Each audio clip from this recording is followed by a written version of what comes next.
નમો વરિયંદાણમ, નમો સિદ્ધાણમ, નમો આયર્યાણમ, નમો વજ્જાયણમ, નમો લોહે સૌવસાવનમ, એસો પંચ નમકારો સૌપાવપણાસણો મંગલાનમ ચ સૌવેસી પડમમ વૈ મંગલમ. મંગલમ ભગવાન વીરો, મંગલમ ગૌતમ પ્રભુ, મંગલમ સુરભદ્રાદ્યા જૈન ધર્મ સુમંગલમ. પ્રવચનનો વિષય છે નવી સવાર નવો વિચાર. આજથી લગભગ 1100 વર્ષ પૂર્વે બનેલો અને આશરે 300 જેટલા નીતિસૂત્રોથી સુશોભિત એવો નીતિ વાક્યામૃત નામનો આ ગ્રંથ વિચારોનો એક અદ્ભુત ખજાનો, ચક્રવર્તીના ખજાનાને પણ કદાચ એક વખત પાછળ પાડીને એવા અદ્ભુત સુંદર વિચારોના મોતી, એમ કહેવાય કે સમંદરની અંદરમાં મોતી સમાયેલા છે. તો આ ગ્રંથરૂપી સમંદરમાં પણ આવા વિચારોના મોતી ખૂબ સુંદર પ્રમાણમાં, સુંદર રીતના, સુંદર પ્રમાણની અંદરમાં અને સુંદર પ્રકારના બંને પ્રકારની આ વસ્તુઓ આ ગ્રંથના સમંદરની અંદરમાં જોવા માટે મળે છે. આપણે 51મા નંબરના સૂત્ર ઉપરની વિચારણા કરીએ છીએ. છેલ્લા 2 દિવસથી આ સૂત્ર ઉપર આપણી વિચારણા ચાલે છે કે જે વ્યક્તિ જીવનની અંદરમાં કોકનો દ્રોહ કરે, વિશ્વાસઘાત, દગાબાજી, એ વ્યક્તિની સાથે ચીટિંગ અને ધોખો કરે, પછી એ જીવનમાં કોઈ પણ શુભ ક્રિયા અથવા તો કોઈ પણ ક્રિયા, અહીંયા શુભ ક્રિયા એવો શબ્દ લખ્યો નથી, અહીંયા મહાત્મા એમ લખે છે કે કાપી ક્રિયા પ્રસૂતે ન શ્રેયાંસી. કોઈ પણ ક્રિયા નથી, શુભ ક્રિયા તો છોડો, સંસારની કોઈ પણ પ્રક્રિયા, કોઈ પણ કાર્ય એના કલ્યાણ માટે નહીં થાય. કારણ કે પાછળ એક વ્યક્તિની હાય પડેલી છે, એનો વિશ્વાસઘાત તમે કરેલો છે, એનો દ્રોહ તમે જીવનમાં કરેલો છે. અને વર્તમાન જીવનશૈલીની અંદરમાં સ્પર્ધાત્મક જે જિંદગી રહેલી છે, પછી એ બિઝનેસમાં કોકને ધોખો આપવાનો, પરિવારમાં કોકને ધોખો આપવાનો, લગ્ન ઇત્યાદિ બાબતોમાં તો એટલા બધા વિશ્વાસઘાત, એટલા બધા દગા અને ફડકા ચાલતા હોય છે. ક્યારેક ક્યારેક વ્યક્તિને આ જોયા પછી સંસાર ઉપરથી વૈરાગ્ય આવી જાય. પ્રદેશી રાજા અને સૂર્યકાંતા રાણી એ પરમાત્મા મહાવીરના તુરંત સમયની અંદરમાં થયેલા અને એમના જીવનની અંદરમાં પણ આવા જે દગાબાજી જીવનમાં જોવા માટે આવી. ભર્તુહરી રાજા, ભેખરે ઉતારો રાજા ભરથરી, આ જે ગીત ગવાય છે, ભરથરી રાજા પણ પોતાના પત્નીના વિશ્વાસઘાત, પોતાની પિંગલા નામની રાણીએ એમની સાથે કરેલો જે વિશ્વાસઘાત, અને એનાથી દિલ એટલું બધું ટુકડે ટુકડા થઈ ગયું કે સંસાર છોડી અને સંન્યાસી બની ગયા. એક સમય એવો હતો કે જેમને પિંગલા રાણીના સૌંદર્ય ઉપર સૌંદર્ય શતક બનાવેલું, સૌંદર્ય વિશેના 100 શ્લોક પોતાની પત્ની માટે, રાણી માટે બનાવેલા. અને પછી એ જ રાણીએ જે દગાબાજી કરી, ફડકાબાજી કરી, એમની સાથે જે વિશ્વાસઘાત અને ચીટિંગ કર્યું, એના કારણે જે દિલ તૂટી ગયું, વૈરાગ્ય આવી ગયો, અને એના જ કારણે દીક્ષા લીધા પછી એમને વૈરાગ્ય શતકની રચના કરી છે. આવા તો હજારો દ્રષ્ટાંતો શાસ્ત્રના પાનાની અંદરમાં રહેલા છે. રાજા અને રાણી, રાજા પોતાની રાણી ખાતર જંગલની અંદરમાં જવા તૈયાર થઈ ગયા, અને એ રાણી વરી પાછો કોઈ કુબડો, સાવ કાણો અને કુબડો પણ ગાવાની અંદરમાં હોશિયાર એવી વ્યક્તિના મોહની અંદરમાં ફસાઈ ગઈ. એટલે પોતાના આટલા બધા પ્રેમાળ, આટલા બધા વિશ્વાસુ, જેના માટે રાજ્ય છોડી દેવા તૈયાર થઈ ગયા, એવા પોતાના પતિને ઝેર આપી તલાવની અંદરમાં, સરોવરમાં, નદીની અંદરમાં ફેંકી દીધા અને આની સાથે ચાલી નીકળી. અને આ બાજુ રાજાને જ્યારે ઝેર નદીમાં જવાના કારણે ઝેર ઉતરી ગયું અને જ્યારે જાગ્યા ત્યારે ખ્યાલ આવ્યો કે પત્નીએ મને ધક્કો માર્યો, અને કોઈ જ્ઞાની પુરુષની પાસે જઈ અને સંયમ જીવનનો સ્વીકાર કરી લીધો. આ સંસારની કરુણ વાસ્તવિકતા છે કે કદાચ દરેક વ્યક્તિને પોતાના જીવનની અંદરમાં એકાદ વખત તો કોઈ વિશ્વાસઘાતનો પ્રસંગ એના જીવનમાં બનતો હોય છે. નાનો મોટો કોઈ પણ પ્રસંગ એના જીવનની અંદરમાં ક્યારેક બનતો હોય છે. તો આપણે કદાચ ભોગ બન્યા હોઈએ તો એવા સમયની અંદરમાં સ્વસ્થ રહેવાનું અને આપણે નક્કી કરવાનું કે મારા જીવનની અંદરમાં હું ક્યારેય કોઈ પણ વ્યક્તિને દ્રોહ નહીં કરું, વિશ્વાસઘાત નહીં કરું. અને એમાં 7 વ્યક્તિઓ સાથે મેં તમને જે 7 નામ બતાવ્યા છે, આજે આ ચેપ્ટરને આપણે પરિપૂર્ણ કરવું છે, ક્લોઝ કરવું છે. તો આ 7 વ્યક્તિઓ સાથે, આ 7 વ્યક્તિત્વ એવા છે કે એની સાથે કરેલો દ્રોહ, વિશ્વાસઘાત એ આ કુદરત સહન નથી કરતી. આ ભાવમાં કે પછીના ભાવમાં એનું કર્મ ઉદયમાં આવશે, એનું પરિણામ, એનું રિઝલ્ટ જીવનમાં ભોગવવું પડશે. ચાહે તમે ગમે એટલા પોતાના બુદ્ધિ દ્વારા પ્લાન બનાવ્યા હોય, એકદમ વ્યવસ્થિત, એકદમ તમે કોને કે મેં એટલો બધો વ્યવસ્થિત પ્લાન બનાવ્યો છે, કોઈને ખબર પણ નહીં પડે. એ બધી જ યોજના, એ બધા જ પ્લાન કુદરતની પાસે બધા ખુલ્લા થઈ જાય છે. અને જ્યારે એનો નતીજો કર્મ ઉદયમાં આવે છે ત્યારે જિંદગી આપણાથી જોઈ પણ નથી શકાતી. તમે જુઓ, ક્યારેક ક્યારેક આ કર્મ ઉદયમાં આવે છે ને, કોઈ ભોગમાં બંધાયેલા કર્મો કેવા પ્રકારે, કેવી રીતે ઉદયમાં આવે છે. હજી રાજકોટની અંદરમાં બનેલી જે ઘટના, ગેમ ઝોનની અંદરમાં, ટીઆરપી ગેમ ઝોનની અંદરમાં જ્યારે લોકો વેકેશન માણવા માટે ગયેલા હતા, મોજ મજા કરવા ગયા હતા, કોને ખબર હતી કે મોજ માણતા માણતા મોત આવી જવાનું છે? કોને ખબર હતી કે આવો આનંદ લૂંટવા માટે ગયા, મસ્તી માણવા માટે ગયા અને મોતની પથારીની અંદરમાં જઈને સૂઈ જવાનું હતું? ચલો, મોત તો આવ્યું, બરોબર છે, પણ કેટલું ભયંકર મોત! શરીરનો ખાલી એક નાનકડા ભાગ ઉપર જો કોઈ બીડીનો ડામ પડી જાય ને, સિગરેટનો ડામ, તો એ માણસ ચીસ પાડી ઉઠે. અને એવા સમયની અંદરમાં એવા ભડથું થઈ ગયા, એવા અગ્નિથી જલીને સાપ થઈ ગયા. 28 થી 30 જણા જે પણ હશે, સાચો ફિગર તો કદાચ બહાર આવવાનો છે નહીં, સાચી વ્યક્તિઓ કદાચ ગુનેગાર તરીકે જે હશે એ તો છૂટી જવાની છે, પણ જે લોકો ગયા એ તો ગયા. આપણે એ લોકોની સાથે સંપૂર્ણ સહાનુભૂતિ બતાવી, આપણે એમના માટે બહુ શુભેચ્છા બતાવી, પણ કોઈક ભવની અંદરમાં એવું કર્મ બાંધ્યું હશે કે જે સાથે આ બધાને સામૂહિક આવું ભયંકર મોત આવ્યું છે. ઘણા લોકોને મનમાં સવાલ થાય, કેમ આવી રીતે સામૂહિક મોત? એક જ જગ્યાએ બધા ભેગા થાય અને આવી રીતે પાણીનું પૂર હોય, અથવા તો ગાડીનો એક્સિડન્ટ હોય, અથવા તો વિમાન ક્રેશ થઈ જાય, અથવા તો આવી રીતે અગ્નિની અંદરમાં એક સાથે જલીને સાફ થઈ જવાનું. હજી એ સમાચારની શાહી સુકાય ન સુકાય ત્યાં દિલ્હીની અંદરમાં નવજાત બાળકો હજી તો જન્મ્યા છે, હજી તો કોઈ પાપ જીવનની અંદરમાં નથી કર્યું, અને એવા નવજાત બાળકો પણ અગ્નિની અંદરમાં ભડથું થઈને સાફ થઈ જાય. કોઈક ભાવમાં તો એવું કર્મ કર્યું હશે ને, કોઈક ભાવમાં. શાસ્ત્રોની અંદરમાં લખ્યું છે કે ગોશાલકના મોત પણ આવા જ આવવાના છે, આવો વિશ્વાસઘાત પ્રભુની સાથે કર્યો માટે. આજે 28 જણા રાજકોટના ટીઆરપી ગેમ ઝોનની અંદરમાં જે બળીને ભડથું થઈ ગયા, દિલ્હીની અંદરમાં નવજાત બાળકો જે રીતે અગ્નિની અંદરમાં બળીને સાફ થઈ ગયા, ટોટલી રાખ. તો આવું જ મોત ગોશાલો જ્યાં જ્યાં પણ જન્મ લેવાનો છે, અસંખ્યાત જે એના ભવો થવાના, દરેક ભવની અંદરમાં આવી જ રીતે અગ્નિ દ્વારા અથવા તો શસ્ત્ર દ્વારા કે ઝેર દ્વારા આવા એના મોત થવાના છે. કેમ? બસ પ્રભુની સાથે કરેલો વિશ્વાસઘાત. તમે જેમને ભગવાન માન્યા છે, અને ગોશાલા માટે તો ગુરુ એ જ ભગવાન હતા અને ભગવાન એ જ એના ગુરુ હતા. ગૌતમ સ્વામીજી જીવનની અંદરમાં જોડાય એની પહેલા ગોશાલો જીવનની અંદરમાં આવેલો, અને પ્રભુની સાથે ગદ્દારી કરી, દગાબાજી કરી અને આખો એક નવો પંથ ચલાવ્યો.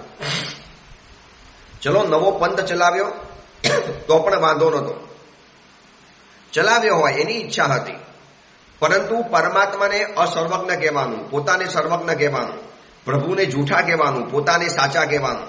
અરે, તમે તમારા ગુરુને, તમારા ભગવાનને જૂઠા કહેશો, તમારા ભગવાનને ખોટા કહેશો. એટલે આપણે જે બતાવ્યા છે ને 7 વ્યક્તિત્વ, એમાંથી એક છે ભગવાન. પહેલા નંબરમાં ભાઈ, બીજા નંબરમાં ભાગીદાર, ત્રીજા નંબરમાં ભાઈબંધ અને ચોથા નંબરમાં આવે છે ભગવાન. ભગવાન સાથે પણ ક્યારે વિશ્વાસઘાત નહીં કરતા. હવે ભગવાન સાથે વિશ્વાસઘાત એટલે શું? ચલો, ગોશાલાને તો જીવંત ભગવાન ગુરુ તરીકે મળ્યા હતા અને એને ભગવાન સાથે વિશ્વાસઘાત કરી લીધો, પણ આપણે ભગવાન સાથે વિશ્વાસઘાત શું કરી શકવાના હતા? કેવી રીતે કરીએ? તો કે ભગવાનનો વિશ્વાસઘાત એટલે પરમાત્માએ વિશ્વાસથી આ માનવનો ભવ આપ્યો અને એ ભવનો ખોટો ઉપયોગ કરવો એ પણ વિશ્વાસઘાત છે. પરમાત્માએ આ માનવ ભવની ઘડીઓ આપણને જીવવા માટે આપી હતી, કલ્યાણ માટે આપી હતી, સારા ઉપયોગ કરવા માટે આપી હતી, અને એનો તમે દુરુપયોગ કરો છો એ પણ પરમાત્માનો કરેલો વિશ્વાસઘાત છે. પ્રભુએ બતાવેલા ધર્મ દ્વારા જીવનની અંદરમાં પુણ્ય બંધાયું અને પુણ્ય દ્વારા જીવનની અંદરમાં અનુકૂળતાઓ મળી. એ પુણ્ય દ્વારા જીવનની અંદરમાં કંઈક વિશિષ્ટતા મળી, કંઈક વિશેષતાઓ તમારા જીવનની અંદરમાં આવી.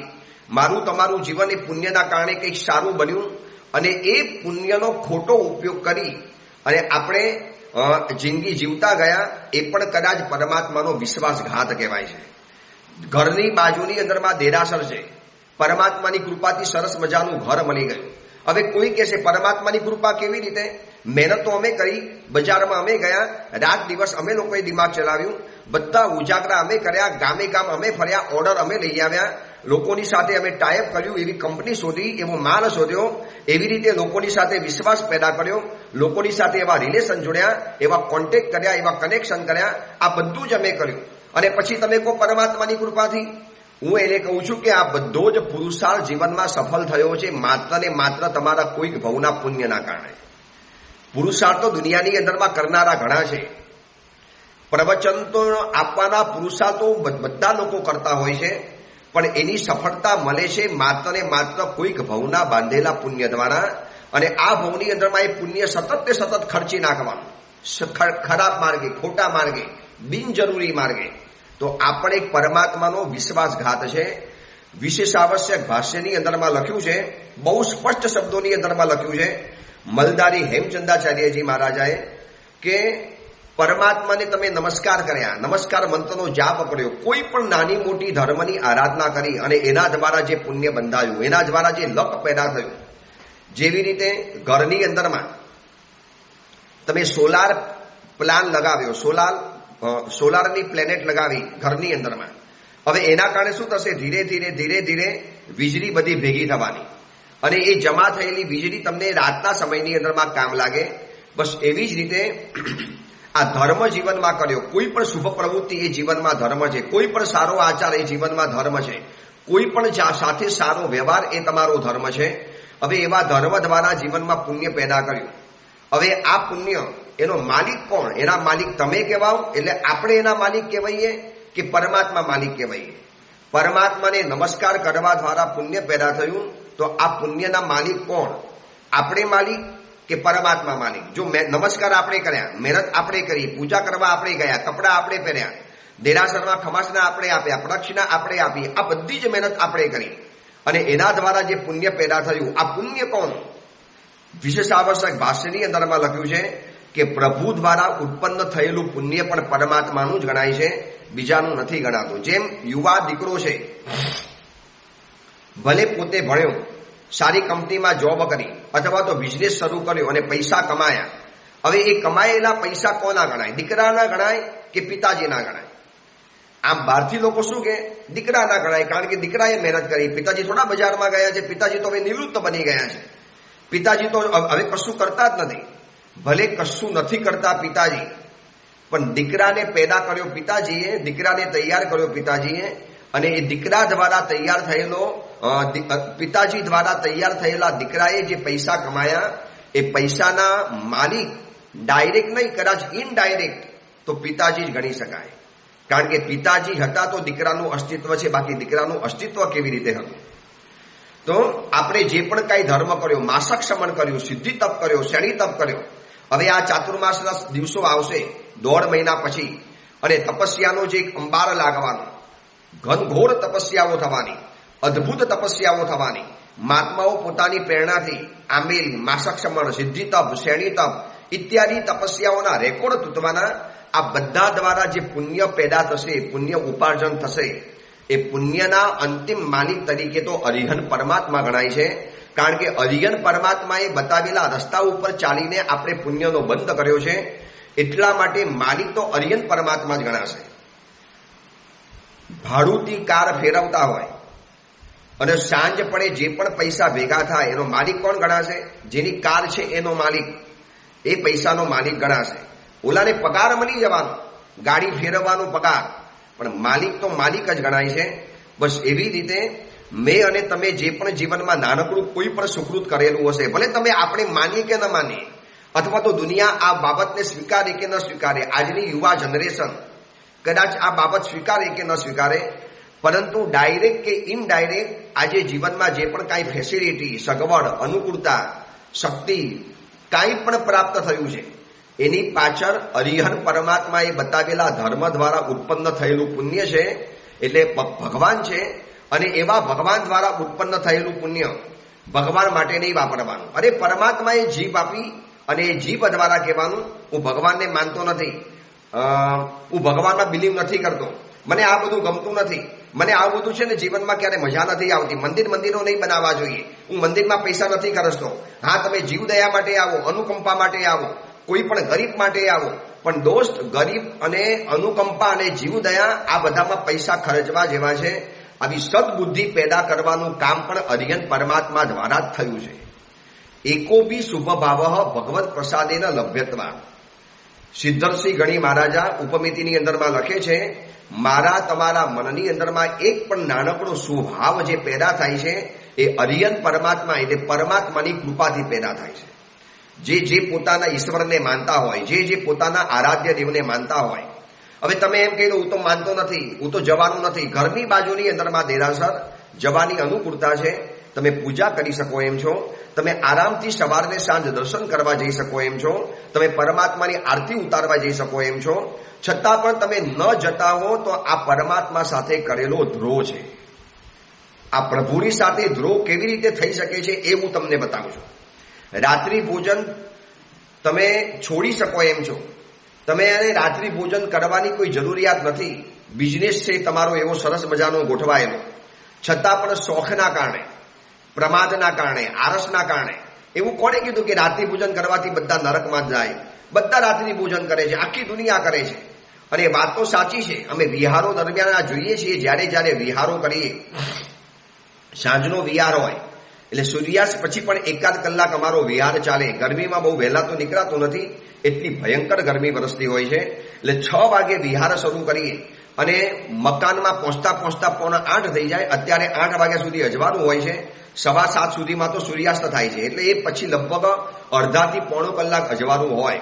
અને એમાં જોઈએ રોડ ઉપર ખાણીપીણીની જે દુકાનો, જે ફૂડ સેન્ટર ઊભા થઈ ગયા છે, અહો એમ લાગે કે જાણે માણસ ઘરમાં ખાતો જ નહીં હોય, જાણે ઘરના કિચનના દરવાજા બંધ થઈ ગયેલા છે. આખી યુવા પેઢી, જનરેશન, આખો પરિવાર વેકેશનની અંદરમાં બાર રોડ ઉપર તમને ખાવા માટે જોવા માટે મળે.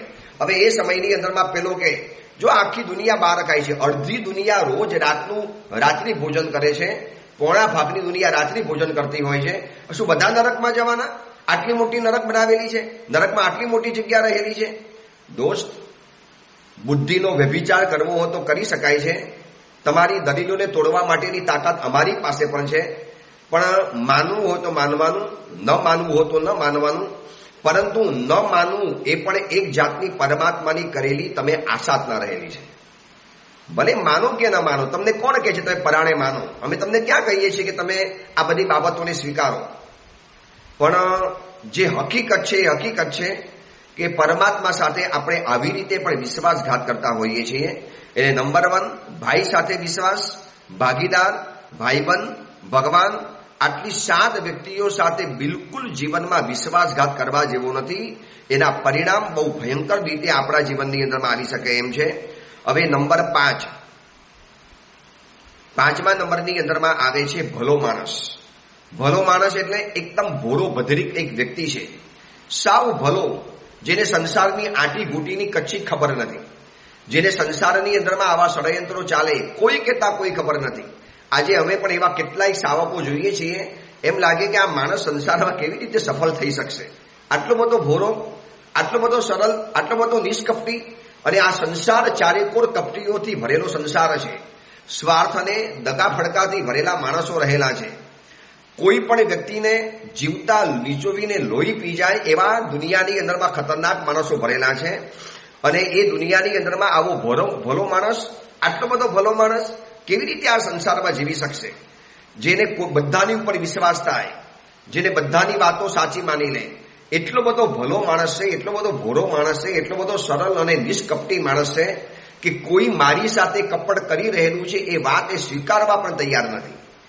કોઈક વ્યક્તિ કે દોસ્ત તારી સાથે કપટ ખેલાય છે, તારી સાથે ષડયંત્ર થાય છે, તારી સાથે બહુ મોટી ધોખાબાજી થાય છે, અને ઓલો ભલો માણસ કે ભાઈ મને કઈ ખબર નથી તમે આ બધું શું કહો છો, પણ શેના માટે આવું બધું કરવાનું? આપણે સંસારમાં શાંતિથી કેમ નહીં જીવી લેવાનું? કેમ મજા મસ્તીથી નહીં જીવી લેવાનું? કેમ આપણે બીજાને ચીટિંગ કરવાના? કેમ બીજાને પછાડવાના કામ કરવાના? ઓલો કે ભાઈ આ સંસારમાં લોકો આવા શોખીન હોય છે, કેટલાક આવા સ્વાર્થી અને કપટી માણસો હોય છે કે પોતાની પ્રગતિ કરવા માટે ભલભલી વ્યક્તિઓનો ભોગ લઈ લે. અને ઓલો ભલો માણસ કે ભાઈ મને આ બધું કશું નથી સમજાતું, હું આવું કશું કરી પણ શકતો નથી. અમારા સમણ સમુદાયની અંદર પણ આવા કેટલાય ભલા ભોરા સાધુ ભગવંતો હોય કે જેની પાસે સારા છોકરાઓ યુવકો જોડાયેલા હોય, અને કોઈક એવો હોશિયાર, આપણે કપટી તો સાધુ ન કહી શકાય, પણ કોઈક એવો ચાલાક ચતુર હોશિયાર સાધુએ જોયું કે આની પાસે આવા બે ચાર છોકરાઓ બહુ સારા આવે છે, દીક્ષા લઈ શકે એમ છે, અને ઓલા ભોળા સાધુને એવા છેતરી નાખે, મોકલો મારી પાસે, હું એને ભણાવી દઈશ, હું એને હોશિયાર બનાવી દઈશ, હું એને તમારો શિષ્ય બનાવી દઈશ. ઓલો કે ઠીક છે ભાઈ, તમારી પાસે રાખો, તમે ભણાવજો. બસ આવા ભોળપણના કારણે ઓલાના લઈ ગયા, અને ઓલા લોકોનું એવું બ્રેઇન વોશ કરી નાખે, અને શિષ્ય પોતાના નામે બનાવી દે. અને કોઈક ઓલા ભલા સાધુને કહેવા માટે જાય કે સાહેબ આ તમારી સાથે આવું થયું, ભાઈ ખબર નહીં હવે એનું પુણ્ય છે, લઈ ગયા છે, જવા દો ને. પણ તમને ખબર છે ભલા માણસની સાથે આવી કરેલી ગદ્દારી, આવો કરેલો વિશ્વાસઘાત કુદરત સહન નથી કરી શકતી. કુદરત આવી ભલા ભોળા સરળ મના વ્યક્તિઓ સાથે બહુ જોડાયેલી છે, અત્યંત નિકટથી જોડાયેલી છે. કુદરત આવા વ્યક્તિઓને પોતાના ખાસ માનીતા સંતાન માને છે, અને પોતાના માનીતા સંતાન સાથે આવો કરેલો વિશ્વાસઘાત કુદરત સહન નથી કરી શકતી. ભલે તમે શરૂઆતમાં જીતી ગયા હો, ભલે તમને શરૂઆતમાં એમ લાગે કે હવે આવા ભોળા પંખીડાને તો આપણે ઠગી દેવામાં આમ એક સેકન્ડનો ખેલ છે, ચપટી વગાડતો ખેલ છે. અને હકીકતમાં એ જીવો એવા ભોળા હોય છે કે એને કપટની ગંધ સુદ્ધા નથી આવતી, પોતે કપટ કરી શકતા નથી, કોઈની સાથે કપટ કરાવી શકતા નથી, અને કોકના થયેલા કપટને ઓળખી પણ નથી શકતા, જાણી પણ નથી શકતા. આવા સંસારમાં પતિ પત્નીઓ પણ હોય છે, આવા સંસારમાં માતા પિતાઓ પણ હોય છે, આવા કેટલાક જીવો સંસારમાં હોય છે. અને એ ભલા માણસના જીવનની અંદરમાં આવા કપટી માણસો એવું ઝેર ઘોરી નાખે, એવા એના જીવનની અંદરમાં વિષ મિશ્રિત બનાવી નાખે કે ઓલો દુઃખી થઈ જાય છે, છતાં પણ ભલા માણસને ખબર નથી પડતી કે મારી સાથે કોણ કપડ ખેલી રહેલું છે. એટલું બધો સરળ મનવાળો જીવ લાગે કે યુગલિક કક્ષાનો આ જીવાત્મા છે. અને એવા સરળ જીવો જલ્દીથી કુદરત પોતાના માની લે છે, એવા સરળ જીવો જલ્દીથી મોક્ષમાં જવાના છે. એવા સરળ જીવો આ સંસારની અંદરમાં ભગવાન તરીકે ગણાતા હોય છે. અને આવી વ્યક્તિ સાથે કરેલો જે દગાબાજ, ચીટિંગ, ધોખો, આવી વ્યક્તિ સાથે વિશ્વાસઘાતના જે ખેલ ખેલાય છે, ભલે તમે જીતી જતા હો પણ કુદરત તમને પાછળ પાડવા માટે ક્યારે છોડશે નહીં. એ ભલા માણસે તમે ચીટિંગ કરી નાખ્યું. અને નંબર 6, છઠ્ઠા નંબરની અંદરમાં પોતાના ગુરુ સાથે, તમે જીવનમાં જેને ગુરુ તરીકે માન્યા છે એવી વ્યક્તિ સાથે પણ ક્યારેય ચીટિંગ નહીં કરતા, ગદ્દારી નહીં કરતા. જેને તમે જીવનમાં ગુરુ તરીકેનું સ્થાન આપ્યું, જેમને તમારો ઉદ્ધાર કર્યો, જેમને તમને ધર્મના રસ્તા બતાવ્યા, જેમને તમને ધર્મના પાઠ ભણાવ્યા, જેમને તમને ધર્મના ક્ષેત્રમાં પ્રવેશ કરાવડાવ્યો, સંકિતની પ્રાપ્તિ કરાવડાવી, દેવ ગુરુ ધર્મની ઓળખાણ કરાવડાવી. આપણે આ સુધીની અંદરમાં ધર્મ નતા કરતા, અને એવા એક સામાન્ય ગુરુના પરિચયની અંદરમાં આપણે આવ્યા. અને ગુરુ આવા ભલા ભોરા ગુરુ ભગવંત હતા, અને પછી એના દ્વારા આપણે જીવનમાં ધર્મ શીખ્યા. અને તમે કદાચ કરોડપતિ હો, શ્રીમંત હો, પણ એ ભલા ભોરા ગુરુ ભગવંતને એની સાથે કોઈ લેવા દેવા નથી. બસ એને તમારો ધર્મ ગમે છે, તમારી આરાધના ગમે છે, તમારો વિકાસ એમને ગમે છે, તમે હિતના ક્ષેત્રમાં આગળ વધો એટલું જ માત્ર ગમે છે. પરંતુ કોઈક એવા ચતુર અને ચાલાક, હોશિયાર, સ્વાર્થી, કપટી એવા કોઈ સમણની નજરમાં તમે આવી ગયા, અને ભાઈ આ તો કરોડપતિ અને અબજપતિ ઇન્સાન છે, અને આવા ગુરુ ભગવંતની પાસે જાય છે, આ તો યાર ભલા ભોરા છે, હવે આને તો આપણી જ પાસે ડાયવર્ટ કરી લેવા જોઈએ, તો આ સાવક દ્વારા મારા કેટલા બધા કામ થઈ જાય, મારા કેટલા તીર્થો બની જાય, કેટલા ઉપાશ્રયો બની જાય, કેટલી મારી દીક્ષાના પ્રસંગો ઉજવાઈ જાય, મારા કેટલા બધા ચોમાસાના પ્રોગ્રામોને, ઉદ્યાનોને, છરીપાલી સંઘોનું આયોજન થઈ જાય. અને પછી એવી દગાબાજી, કપટબાજી કરી અને એ વ્યક્તિને એનાથી દૂર કરી લીધો. તો જે વ્યક્તિએ પહેલો જીવનની અંદરમાં ધર્મ જેનાથી પામ્યો છે એને જીવનની અંદરમાં ક્યારે પણ છોડાય નહીં, ક્યારે પણ નહીં. ભલે ગુરુ તમારા સામાન્ય હતા, તમે વિશિષ્ટ ગુરુ ભગવંતની પાસે જાઓ, વિશેષતા ધરાવનારા ગુરુની પાસે જાઓ, ના નથી, બધાની પાસે જવાનું. પણ તમને એક ભલા ભોરા ગુરુ ભગવંતે ધર્મનો રસ્તો બતાવ્યો. હા, કદાચ એમની પાસે એવી વિશિષ્ટ પ્રવચન શક્તિ નહીં હોય, એમની પાસે કોઈ એવું વિશિષ્ટ પદ નહીં હોય, એમની પાસે કોઈ એવા મોટી સંખ્યાનો શિષ્ય પરિવાર નહીં હોય, બહુ એવો બહોળો ભક્ત વર્ગ નહીં હોય, અને એક સામાન્ય મહાત્મા હતા, પણ એમનો ઉપકાર સમકિતદાયક ગુરુ તણો પચ્ચું વયારણ થાય, ભવ કોટા કોટી કરે કરતા સર્વ ઉપાય તમે જીવનમાં કરી લીધો, પણ જેને સમકિત જીવનમાં પમાડ્યું છે એવા ગુરુનો પ્રત્યુપકાર, એનો સામે બદલો તમે ક્યારે પણ નથી વાળી શકતા. અને નંબર 7મા નંબરની અંદરમાં ભાગ્યશાળી વ્યક્તિને સાથે ક્યારે ચીટિંગ નહીં કરવાનું. ભાગ્યશાળી એટલે વિશિષ્ટ પુણ્ય લઈને આવ્યા છે અને બહુ વિશેષતા એના જીવનની અંદરમાં આવી ગઈ છે, એવા ભાગ્યશાળી વ્યક્તિ એટલે કુદરતના માનીતા ચાહીતા સંતાનો ગણાય. અને એની સાથે પણ કરેલું ચીટિંગ, પુણ્યશાળી વ્યક્તિ સાથે કરેલો ધોખો. જો ગોશાલાને એ જ ભવની અંદરમાં તેજોલેશિયાના શરીરમાં કેમ ગઈ છે તમે વિચારી શકો છો? 12.5 દેશને ભસ્મ કરી શકે એવી તેજોલેશિયા જ્યારે પરમાત્માને પ્રદક્ષિણા આપી અને ગોશાલાના શરીરની અંદરમાં જ્યારે પ્રવેશી છે, અને જે લાઈ બને 12.5 દેશને ખતમ કરનારી તેજોલેશિયા એક જ વ્યક્તિના શરીરમાં જ્યારે ઘૂસે, કરોડો માણસોને ભસ્મ કરી શકે એવી આગ માત્ર એક જ વ્યક્તિને જ્યારે લાગી પડે ત્યારે એની જે વેદના હોય છે ને શબ્દોમાં વ્યક્ત નથી થતી. અને ગોશાલાએ જે રાડારાડ કરી છે, ચીસાચીસ કરી છે, પાણીના સરોવરમાં જાય, નદીઓની અંદરમાં આરોટે, પાણીના ઘડા એની ઉપર ઠાલવવામાં આવે, ઠંડા લેપ કરવાની અંદરમાં આવે, પણ 12.5 દેશને ભસ્મ કરે એવી તેજોલેશિયા શરીરમાં ગયા પછી ગોશાલાની જે છડપટાહટ, એની જે વેદના, એની જે પીડા, એનો જે ત્રાસ, એની જે બુમાબુમ, એની જે ચીસ, એના જે પોકાર, એના જે આર્તનાદ જોયા પછી ભલભલા થથરી ગયા કે ક્યારે પણ ગુરુ સાથે, ભાગ્યશાળી વ્યક્તિ સાથે કે ભલા માણસ સાથે ચીટિંગ નહીં કરવાનું. અહીંયા શું હતું ખબર છે? ગોશાલાને 3 વ્યક્તિત્વ ભેગા થયેલા એક જ વ્યક્તિમાં. પરમાત્મા મહાવીર ભાગ્યશાળી પુરુષ હતા, શ્રેષ્ઠ પુણ્યના માલિક. પરમાત્મા મહાવીર ગોશાલાના ગુરુ પણ હતા અને ભગવાન મહાવીર ભગવાન પણ હતા. અને એની સાથે કરેલું ચીટિંગ શું કુદરત માફ કરે? એ જ ભવની અંદરમાં ત્યાં ને ત્યાં જ ઇમિડિયેટલી, તાત્કાલિક ત્યાં ને ત્યાં જ એના જીવનની અંદરમાં આ પરિણામ ઉદયની અંદરમાં આવી ગયું, વિપાક ઉદયમાં આવી ગયો. હવે તમે કોઈ ભાગ્યશાળી વ્યક્તિ સાથે ચીટિંગ કરવા ગયા અને કરતા તો તમે કરી નાખ્યું, પણ ઓલી ભાગ્યશાળી વ્યક્તિનો જે કરંટ તમને લાગવાનો, એ કરંટથી તમે એવા હેરાન થઈ જવાના. એટલે આવી 7 વ્યક્તિ સાથે છેડછાડ જીવનમાં ક્યારેય કરવી નહીં. એની સાથે ચીટિંગ, દગાબાજી, ધોખાબાજી ક્યારેય કરવા જેવી નથી. અગર કરવાની અંદરમાં ગયા તો કુદરત એવી છંછેડાશે, કુદરત એવી અંદરમાંથી પરેશાન થશે કે શું પરિણામ ઉદયની અંદરમાં આવશે એ આપણાથી જોઈ નથી શકાતું. બસ આ ચેપ્ટરને આજે આપણે પરિપૂર્ણ કરશું. 51મા નંબરનું સૂત્ર. કદાચ જીવનમાં આવા કોકની સાથે દગાબાજી કરી હોય, આ 7માંથી કોઈ પણ વ્યક્તિ સાથે, ભાઈ, ભાગીદાર, ભાઈબંધ, ભગવાન, ભલો માણસ, ભાગ્યશાળી માણસ અને ગુરુ ભગવાન અને ગુરુદેવ, બસ આવા 7માંથી કોઈની પણ સાથે કદાચ આપણે ચીટિંગ કરી બેઠા હોઈએ કોઈ ભૂલ ભરેલા સમયની અંદરમાં, તો કોઈ યોગ્ય ગીતાર્થ ગુરુ ભગવાનની પાસે જઈ અને આજે જે પ્રાયશ્ચિત લઈ લેજો કે ગુરુદેવ આ પ્રાયશ્ચિત આપો. માતા પિતાની સાથે પણ ચીટિંગ કરેલું હતું. મારા ભાઈ સાથે ભાગ પાડવાની જ્યારે વાત આવી હતી અને મારો ભાઈ થોડો ભોળો હતો, ખબર નથી પડતી, અને મેં ચાલાકી, કપટ અને ચતુરાઈ કરી થોડો ભાગ વધારે ખેંચી લીધો હતો. ભાઈને કશી જ ખબર ના પડી. એ તો આવું વિચારી પણ નતો શકતો. એટલો બધો ભલો ભોળો અને સીધો ઇન્સાન હતો. તમે ભાઈની સાથે પણ કપટ કર્યું અને આવા સરળ વ્યક્તિ સાથે, ભોળા વ્યક્તિ સાથે પણ તમે કપટ કર્યું. તો આવા જે પણ ખેલ ખેલાઈ ગયા હોય ભૂલના કારણે, તો એના પ્રાયશ્ચિત લઈ લેવા જેવા છે. કારણ કે કુદરત બધું સહન કરે છે, પણ વિશ્વાસઘાતને સહન નથી કરી શકતી. અને ફરી વખત છેલ્લે બતાવી દઉં છું, જેની સાથે આપણે વિશ્વાસઘાત કરીએ છીએ એનું અહિત થાય જ છે એવું કોઈ નથી. હા, કદાચ એને નુકસાન થોડું ઘણું થવાનું, પણ અહિત થવાનું એવું તો ક્યારેય પણ નથી બનવાનું. પણ એનું અહિત, એનું નુકસાન પહોંચાડતા આપણને તો નુકસાન પણ થવાનું અને આપણને અહિત પણ થવાનું.